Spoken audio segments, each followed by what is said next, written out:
彰化县的文化局委托剧团举办台语讲故事活动，老师用趣味的表演和囡仔互动，引导因讲台语，分享因的想法。那培养囡仔的表达能力，也会当增加对母语的认同。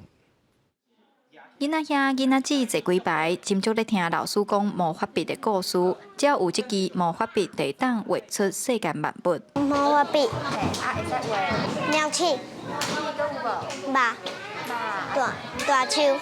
为着营造囡仔人讲台语的环境，彰化县文化局委托剧团办台语讲故事活动，佮设计互动游戏，互囡仔人毋但听故事尔，佮有开喙讲台语的机会。剧团讲，因发觉全台语对有的囡仔来讲确实有难度，嘛有调整台语比例，部分的内容会用华语解说。阮是希望讲小朋友会使用故事来学台语，啊，若是有小可因听有的即个语言。对因来讲是较简单，安尼伊用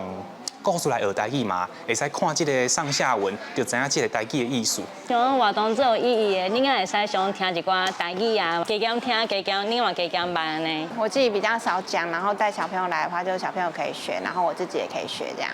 主办单位表示，今年办52场的台语讲故事活动，其中17场是用全台语，剩的是台语为主，华语辅助落去讲故事。因希望用安尼方式拍开台语课外的港文站，请更较侪家庭参加台语活动，互台语的推广会当愈传愈快。记者杨淑晴综合报道。